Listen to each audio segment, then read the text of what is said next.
Welcome to the Black Male Impact. Today we have as guest Mr. Rick Fowler. Mr. Fowler, welcome to the Black Male Impact. Thank you so much, Dr. Cross, and it's a pleasure to be conversing with you today. Likewise. But before we get into the conversation, Mr. Fowler have been in education for 25 years, which is really commendable when you hear all the questions and research about having more Black men in the classroom. So 25 years, that is really commendable. Mr. Fowler is also the founder of RMF5, Educational and Leadership Consulting, and he's also the principal at Eightville Charter Career Academy.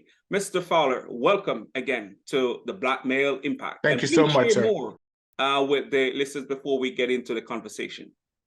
Absolutely. Let me just first, again, thank you for inviting me to the conversation. As you said, I've been in education for 25 years. I started off as a chemistry teacher in Maryland, actually, in Prince George's County, Maryland, then moved to Austin, Texas, where I got my master's in educational leadership from the University of Texas, and moved into leadership at the assistant principal level, and then moved on to serving as a principal at a middle school, then principal at a high school, both in the public sector, and now I'm trying my feet as a principal at a charter school sector, as well as pursuing my doctorate now at the University of Georgia in educational leadership.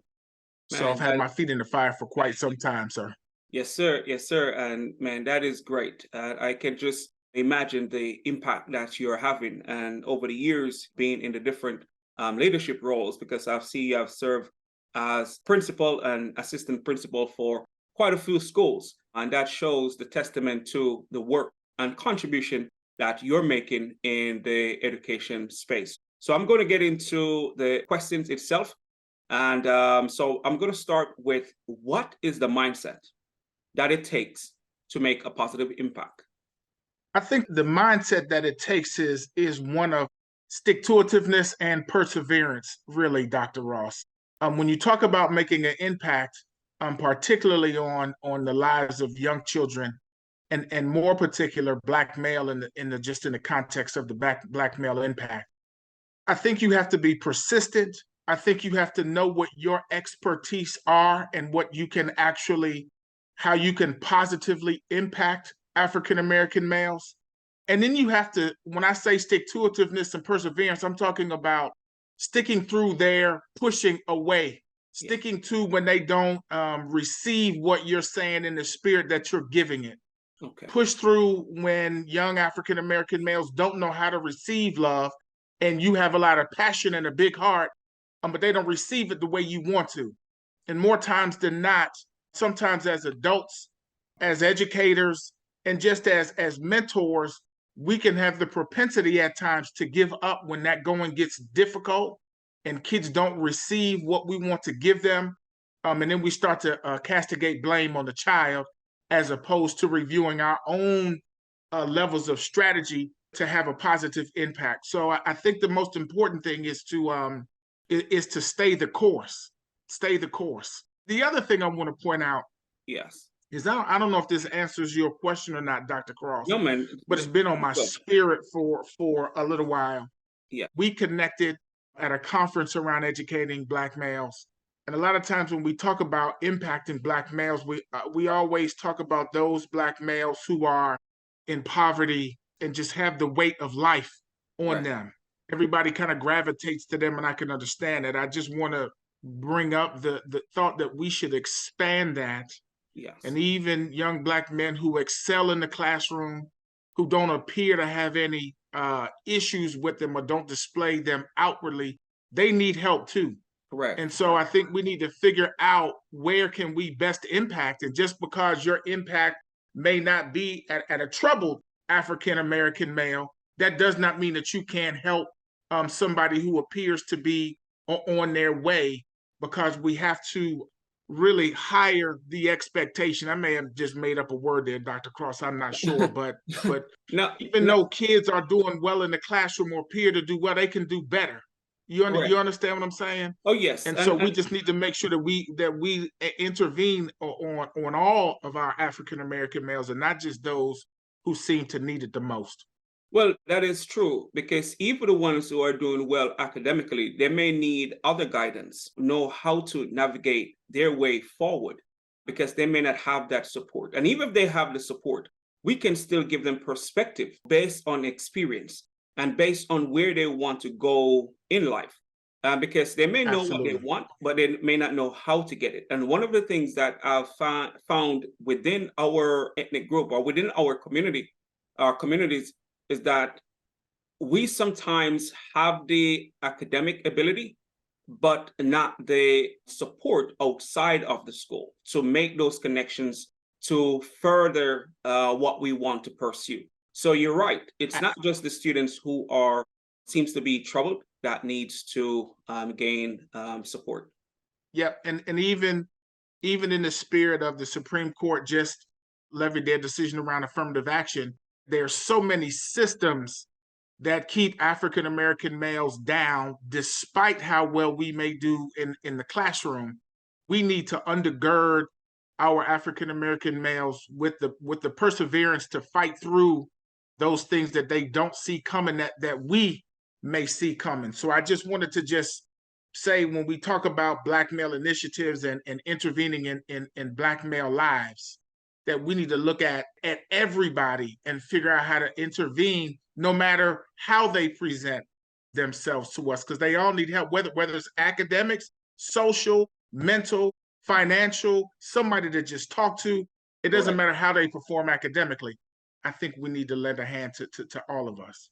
Well, that is true because I recently read in a research that Black males who perform academically well sometimes do face more adversity, which you think it would make it easier, but it doesn't always make it easier because sometimes a Black male who are performing well academically and excel sometimes face opposition too. So helping those students to navigate the way forward is very important. Yep, let me just give you this specific example, and then we can move on to the next question if you need to. I had a student who, when he came to high school, he was the number one student coming out of eighth grade.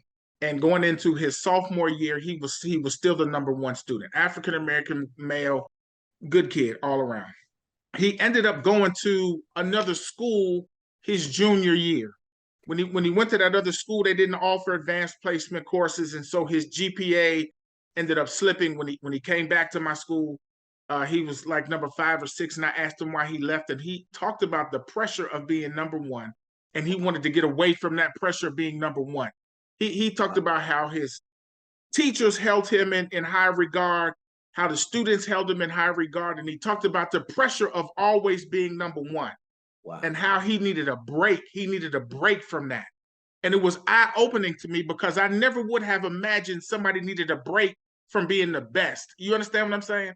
Yes, And sir. so that is just an example of how we have to support one another at all levels. Man, and that is really powerful in a sense that you can see when it comes to us as Black men or Black male on a whole, education is not the thing that get highlighted or edified Mm-hmm. the most. So because if it was, that young man wouldn't want to get away from being number one. You see what I'm saying? Mm-hmm. Because if it was seen as the norm for us, which you know, a lot Yeah. of Black males are excelling academically, but some even hold back on doing well because it seems not to be what is accepted amongst us. So I'm really glad that you shared that point. And I'll just go into the next question and we'll be able to get back to examples like that. So Sure. the question is, what advice do you have for the men listening and how they can play a role in creating positive change? Yeah. If you're listening, this is what I'll say, and I'm speaking about an impact in the genre of education. Correct. Too often, we will have people come to the school and be renowned orators. They're very charismatic. They can move the crowd when they're talking. And while they are there, they make a positive impact. And then we never see them again. It's almost like they may go from school to school to school. So on that person's resume, it looks like they're making a great impact because they're going to all of these schools and talking and dropping these very profound messages. The reality of that, Dr. Cross, is 2 or 3 weeks post them intervening with young Black men at the school, the message starts to fade. The enthusiasm starts to fade. And so then what happens is there will be sort of this rush to do better from a student standpoint for maybe 2 or 3 weeks. But unless somebody is constantly intervening in that young man's life, they're going to go back to where they were. So my advice to somebody who wants to intervene and help whoever you want to help out of school is to pick a school, connect with the principal, the administration, the teachers, whoever, and stay at that school and see that kid to the end. And what I mean to the end is maybe you see that kid through graduation, or maybe you see that child through college, but don't just come and drop a profound message and then leave, because it has a half-life, as one would say in chemistry. It fades over time. Get like a cohort of 5 or 10 young men and stay with them and figure out where in their lives they need some intercession. The intercession may not necessarily be in school. The intercession may be how to deal with things in their family life. Their intercession might be with mental health. Their intercession might be they need somebody to talk to, or they just need to see a positive role model. But my advice is to get a cohort of students and don't leave them. Get to know their student, get to know their family, because you may solve a problem in that moment, but believe you me, something else is going to appear as a barrier, and they're going to need you to help them through that barrier when that barrier persists. Well, and that is a great observation, because yes, the message they get may motivate them in that moment, but afterwards they may not feel as motivated. And if we're thinking about making the impact, we have to, as you mentioned in the beginning, we have to be consistent and persistent, and we have to show up even when they may not receive the message. But even if they do receive it, we have to keep pouring into those young people so they can stay committed to their dreams and what they want to achieve, and even to believe in themselves and to Absolutely. realize what is possible, because there are so many distractions coming to these young people. And if they don't have the right support or the right guidance or the role model, they may fall prey to the distractions. And that's what we see Absolutely. happening. So they may be motivated now, but we have to be consistent and And feeding them with the information and the knowledge and the guidance that will support them on their journey. I that's do right. agree with you on And that. and then now I'm just going to add this. For a mentor, you have to grow yourself in what it is to be an effective mentor. So sometimes you'll have people that have a passion to want to be a mentor to young African American males that have a big heart, but they may not necessarily have the skill set. And we have to marry passion, big heart, and a skill set. When a student brings to you issues, what steps do you go about to help solve that issues are consistent with the school, consistent with the community, consistent with the family, so you don't create an additional concern. You understand what I'm saying? And so you can't just your passion has to be levied with your growing skill set in order to be a mentor, because it's not easy work. Right. It's not easy work to intervene in a young man's life over time and for it to be successful. Well, that's right. To when it comes to us as men wanting to make a difference, we have to improve ourselves as well. And Mm-hmm. so I do agree with you. So it's not just wanting to do the work, but always, we should look into ways so we can better ourselves. Because the better we are, the better we'll be able to serve, and the better we'll be able to be of an impact to the areas Absolutely. that we want to And and serve in. and there's people at the school level that can assist with that, whether it's the leadership, counselors, teachers. There's folks that can assist with that. So then your mentorship becomes a wraparound service with Right. everybody who's intervening in the child, and not you independently. So you're not doing it by yourself. You just become a part of a larger team that is invested in that young man. Well, that's right. And that's a great reminder to all of us, to everyone who want to make a difference in the young people's life. So my next question is, how can we, and you kind of answer this question with what you just shared, but I'm still going to ask it. How can Hmm. we as Black men help to change the narrative today? And you can Yeah, choose any narrative. listen. A young lady at a high school was murdered. This happened maybe about a month ago. Murdered at the school. They were having a graduation party. She was murdered at the school. All the attention was around her and her murder, and inappropriate. There was a young man who was at the party, and when he saw things going south, called his friends and encouraged them to go home because things were going south. Him and his friends went home, and then woke up the next morning to find out what happened on Instagram. What I'm saying, Dr. Cross, is nobody knows his story when we talk about changing the narrative. The story is about the victim and those who perpetrated the crime, which continues the narrative that young Black folk are engaged in criminal and negative activity to a level that exceeds expectation. That's because we don't hear about the kids who do the right thing. We never talk about how many African American males got accepted to Morehouse, how many African American females got accepted to Spelman or Howard, my alma mater. We never talk about those numbers. We never talk about that student who just ended up graduating from medical school and had all kind of financial obstacles and family obstacles. We never talk about them, and they exist. So when we talk about how do we change the narrative, it's not so much that we always have to change our behavior. We have to change what and who it is that we talk about, because there are African American males that are doing amazing things. There are African American females that are doing amazing things at every level, but we never talk about them.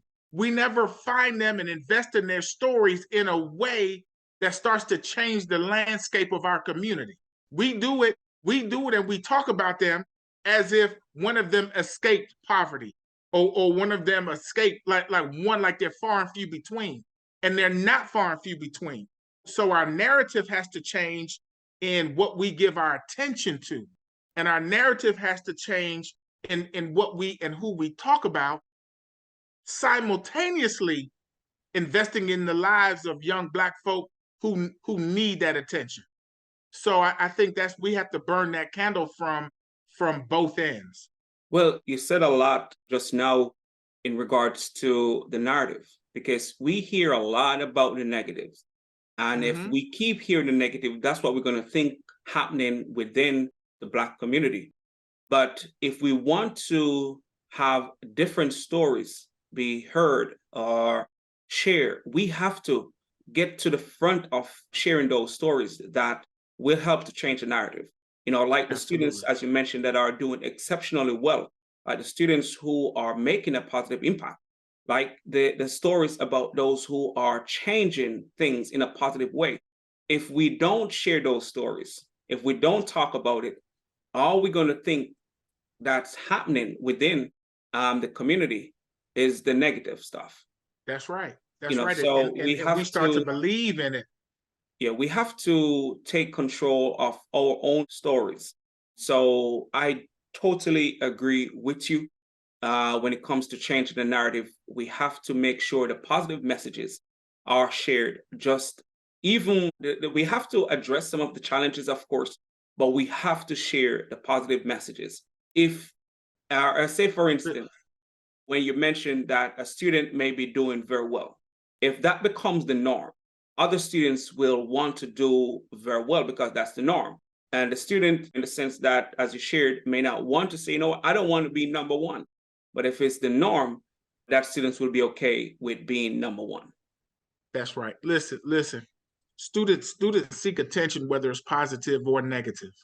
Correct. They don't always differentiate whether the attention is positive or negative. The bottom line is, even if they're doing something negative, we're still talking to them. We have to shift it so that there's so much attention to the positive that somebody who wants and seeks that attention and they're doing negative has to do something positive to get that attention. Right now, even if you do something super bad, you're still talked about on social media, you're talked about on the news. The bottom line is you're being talked about. So that young lady who got killed at the high school, everybody's talking about her. It was tragic, it was tragic, it was tragic. I guarantee you there's very few people who know who the valedictorian and the salutatorian of that high school who graduated. Wow. I guarantee you. I guarantee you there's very few people who know where the valedictorian and the salutatorian are going to school. The very few people know how many scholarship dollars that they got. And listen, and the community is an impoverished community. So even though they're Val and Sal and they're going to school for free, they still came from poverty. You understand what I'm saying? Yeah. And so we need to make sure that they get as much attention as everything else does. That's how we can start to change the narrative. Man, I in agreement with you, because that's how we're going to change it for real, by sharing the positives that's happening right. within the community, especially as you mentioned, that coming from poverty and overcome those challenges to show others that it is still possible to do great despite the adversities and stuff like that. So I really right. appreciate you sharing that perspective, because I think that is needed. And as we go forward, it's important that we take control of the positive stories within our communities. That's right. And Dr. Cross, I'm not saying that we should pay attention to the positive in lieu of the negative. I'm saying that we should do it in addition to. Well, yes, because what is covered mostly, especially when you go on social media, are the negatives. So as you mentioned, no one know who the valedictorian of that school is. You see what I'm saying? So it's important that those messages are covered as well. So my next question is, what or who has influenced or inspired you to pursue the path that you're on? I know you said you've been in education for 25 years. So where that interest started? I'm gonna tell you, my dad was a emergency room physician in Greensboro, North Carolina. When I graduated from Howard University, I graduated with a degree in chemistry with full intention of going to medical school, Dr. Cross. Even though I was thoroughly disgusted by blood and guts, I wanted to follow in the footsteps of my father. I took a year off. And taught chemistry. And my dad came to see me teach. And we went to dinner that evening. And he said, "Son, you're not a doctor, you're a teacher, you're an educator."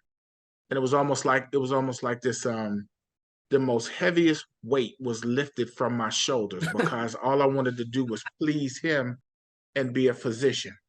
And when he told me that I knew I wasn't a physician in my heart of hearts, I just wanted to be like him. Right. And when he told me that, it kind of it just let me pursue my passion. And that's really what kind of started and inspired me to be an educator. Man, that is great. And that's also inspiring too, because there are a lot of people out there who are pursuing careers because of someone else, knowing deep within their heart that they want to do something else. So you sharing that message, that part of your story, will also inspire others, because we will do better doing what we want to do than just doing something just because we want to let someone else feel good that we're doing what we choose because of them. So it's great to hear that's how it started, and you getting that affirmation from him after he come and see you teach. I think, as you mentioned, that was liberating for you and put you in that path to more than you know, Dr. Cross. Yeah, because I spent many hours with him in the hospital, and it never really hit me. I just wanted to be like him. So when he gave me that permission from somebody who I trusted and I loved, it meant a lot to me. Okay, man, that's great. So is there any experience that outside of your father affirming you that really solidify teaching itself? The first year of the teaching, or as you continue on your journey, what really? Yeah, I'm gonna tell you. I'm gonna tell you, Doc. I'm gonna tell you, Doc. I had an experience. This was kind of later on, right? Have had. It's almost like it doesn't happen every day, but it happens a lot because teachers, just folk in the educational field, do not get paid the value of their work, and so teachers aren't teachers because of how much they get paid. Teachers are teachers because they're called to the practice, which is unfortunate. And if I'm talking to anybody or anybody hears this that can help teachers get what they are justly due, that is a fight that needs to be fought because it's almost like because teachers get paid what they get paid, it's almost like it's a degradation to the profession in that we aren't able to recruit the best because people can, and I'm talking just to everybody, it's difficult to maintain the type of lifestyle that you envision living as an adult on a teacher's salary. But the work that teachers do is is huge. Back to your question, I just wanted to get that out there in case somebody was listening who could talk to somebody, get these folks paid. You understand what I'm saying, Dr. Cross? Well, Um, yes, and that's one of the concerns when it comes to teachers, where teachers don't get enough salary, they and don't get anywhere near enough for that what can be they a do. discouragement. It's a huge discouragement because teachers play the role of so many things other than a teacher, and they're saving lives literally, but they don't get paid to save lives. All right, I'm gonna get off my soapbox on that. I just wanted to put that out there. Listen, a moment that changed me. I had a student. I was serving as his principal. He was a gang member, heavy into gangs, but loved the school. And one day over spring break, there was a shootout between his house and somebody else. Somebody came and shot his house up. The police came when we came back from spring break looking for him. He wasn't in school. I ended up finding him. And when I found him, he was a little bit worried. He didn't know I knew what happened, right? And so when I found him in class, I had to coerce him. I'm trying to get through the story expeditiously. I almost had to coerce him to get to my office. As we're walking to my office, he pulls me into the restroom. He said, "Let me talk to you in here." When I walked into the restroom, Dr. Cross, I knew. I said, "Rick," I'm talking to myself. Ricky made a bad move walking to the restroom with this young man. So when we go into the restroom, he starts to divulge to me that he had brought a gun to school, but he didn't intend to use it. I said, "Okay." So we get to my office. Eventually, we end up finding the gun. We found the gun in the school, right? So he's trying to convince me to take him home with the gun so he doesn't get in trouble because he was on probation for another charge, and this might be kind of monumental. So I'm waiting for the police to get to my office, and I kind of have him half believing that I'm going to help him out just to keep him calm. When the police walked into my office, Dr. Cross, if looks could kill, the way he looked at me, he would have killed me.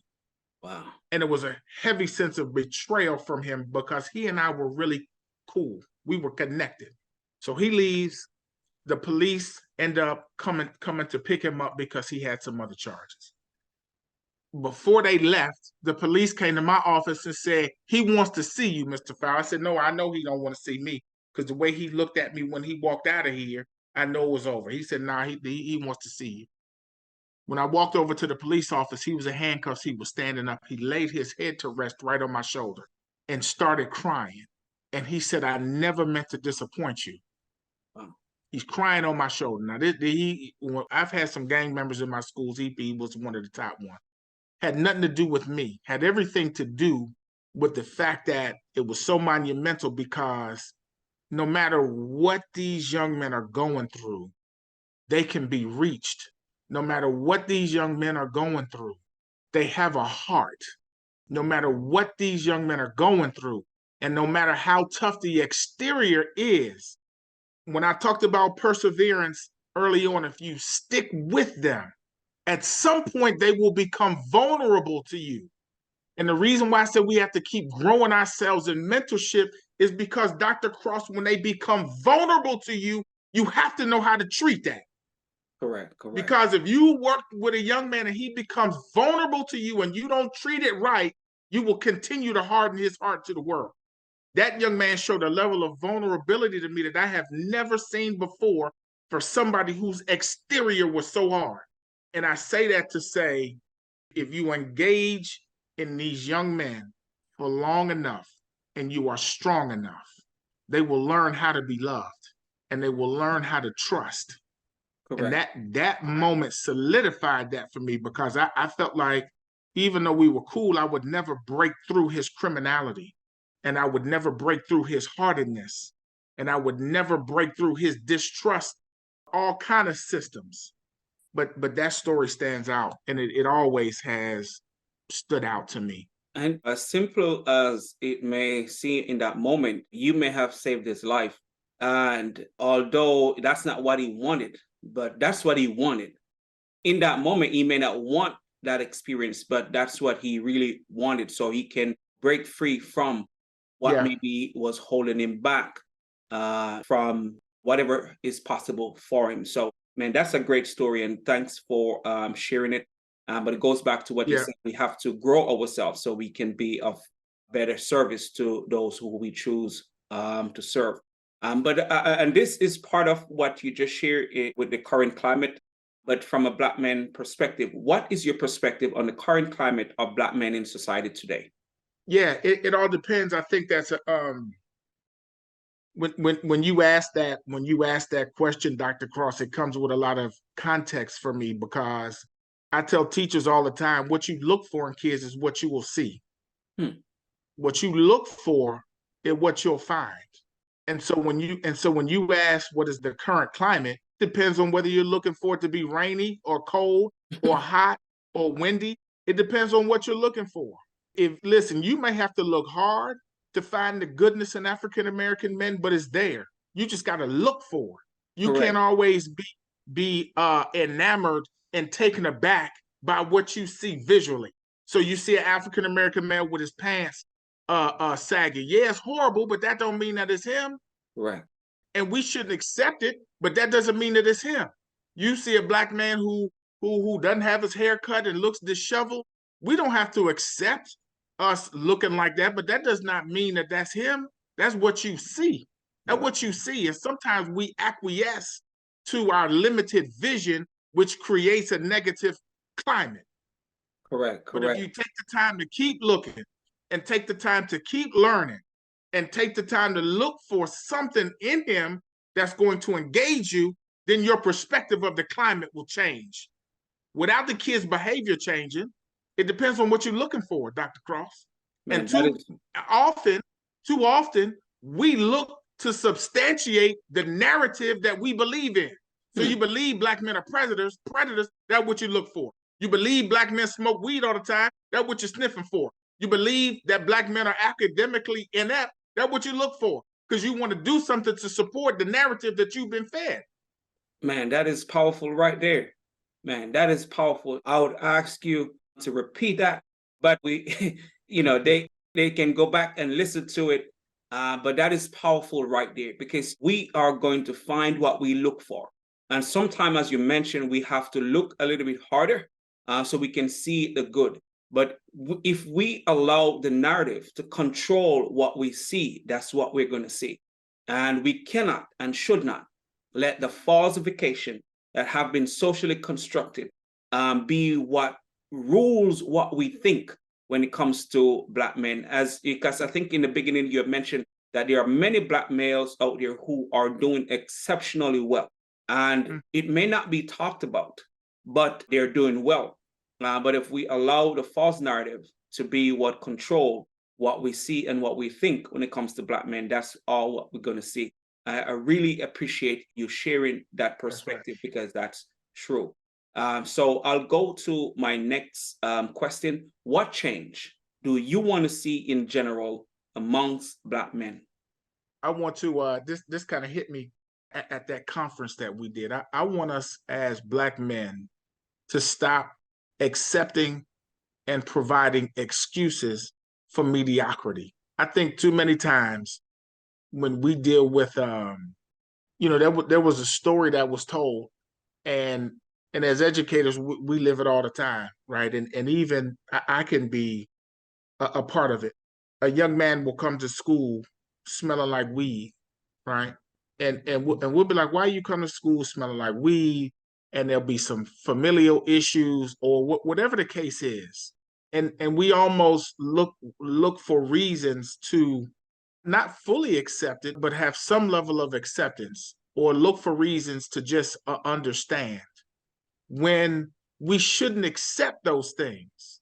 We shouldn't accept, I'm just going to use it in a school setting, we shouldn't accept kids being tardy to class. We shouldn't accept kids not doing their best at whatever level they are. We shouldn't accept or provide motivation for low level things.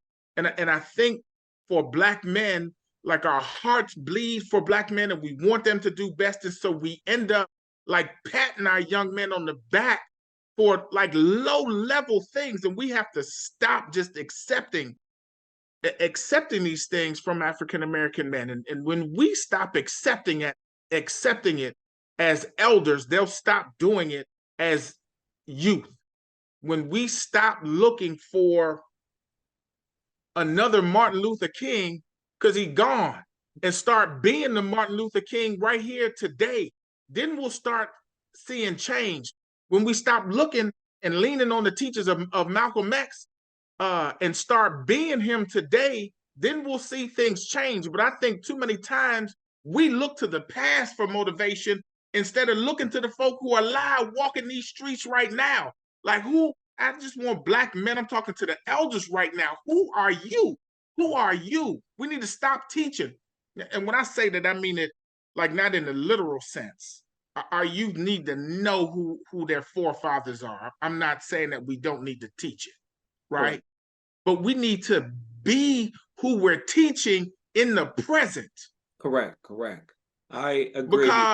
Because it's almost like we keep like kicking that can down the road to past historians, when Dr. Cross, you could be king right now.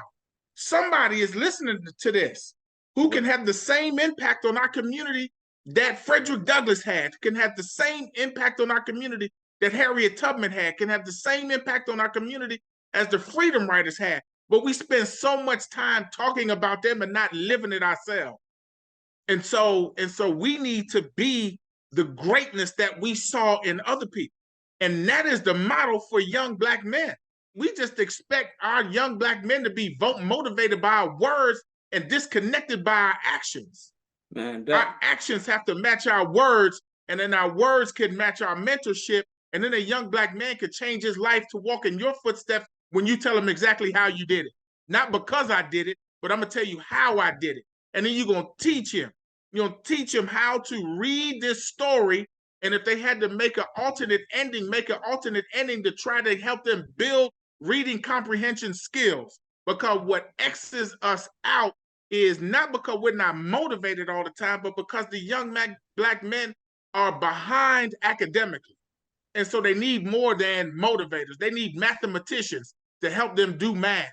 They need English folk to help them do English. They need historians to connect what they need to know now so that they could be a historical figure, so that when you gone, Dr. Cross, folks still talking about you. The same way that King is gone, and we still talking. Those are the type of leaders and mentorship that we need today, Dr. Cross. That's how Black folk can make an impact.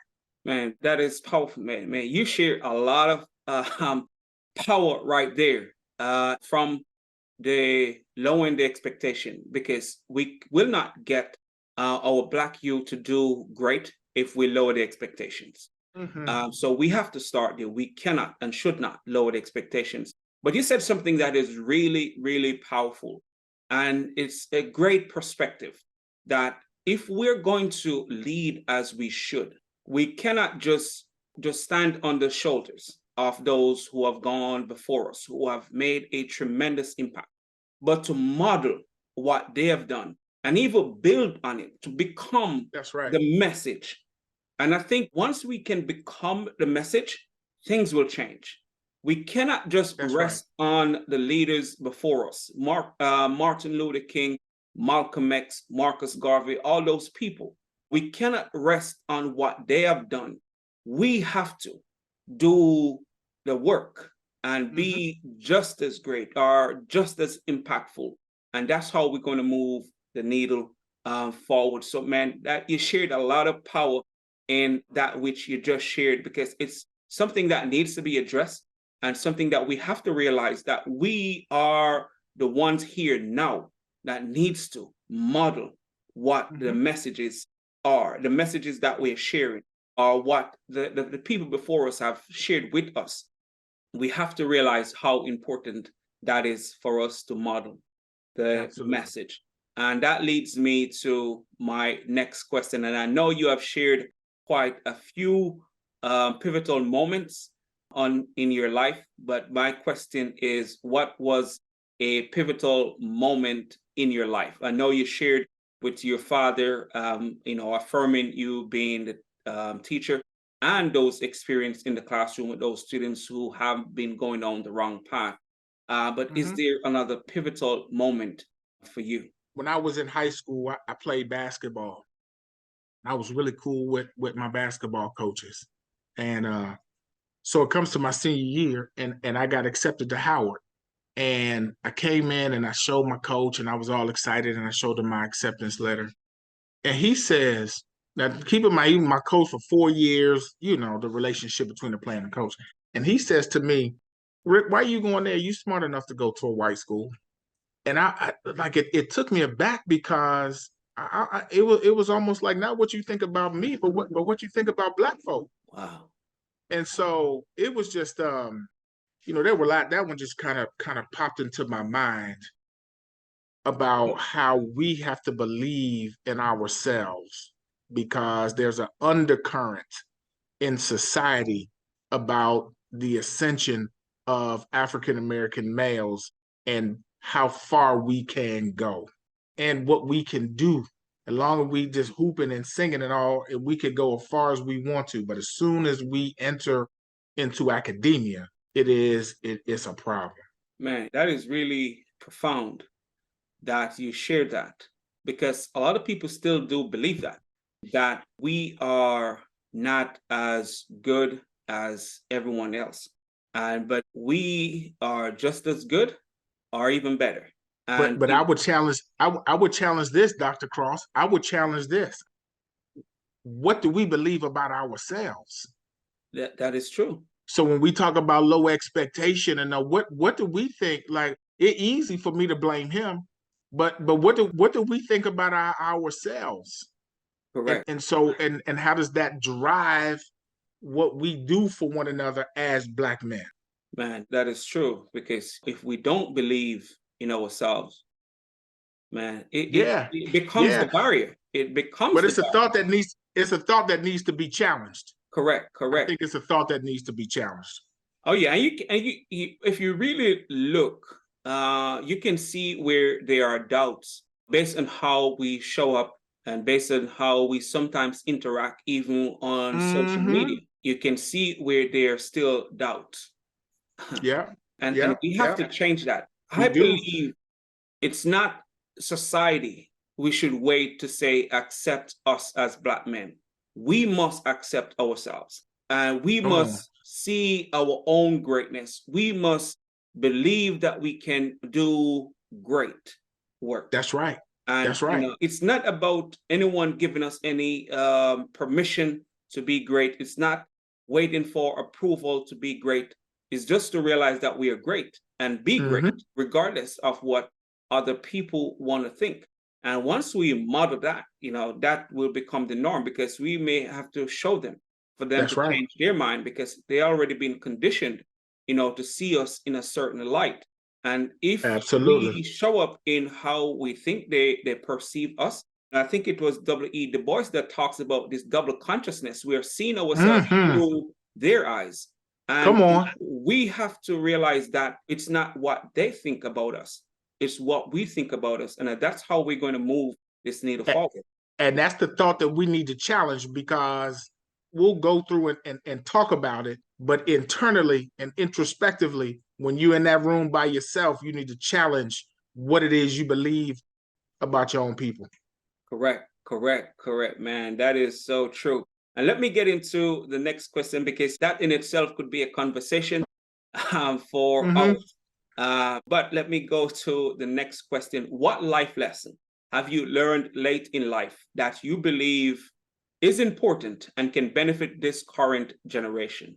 Yeah, you got to protect your own peace. Okay. And I don't think, I went through a period in my life where I was robbed of my peace, and then I regained it. And it wasn't until I regained peace that I realized how important peace is. Okay. And so if you ever have gone through a period in your life where you lost peace and you've regained it, you'll understand how important peace is. Man, that is refreshing and a Yeah. good reminder on how important that is. So my next question is, where can the listeners find you and help support the work that you're doing to make a difference? Because Yeah, as you mentioned, doing this work is not just individual, is what we can do collectively. So please share where the listeners can find you and help support yeah. the work that you're doing. I appreciate that. You can reach me at rmfvconsulting@gmail.com. Or you can reach me by cell phone at 678-525-4448.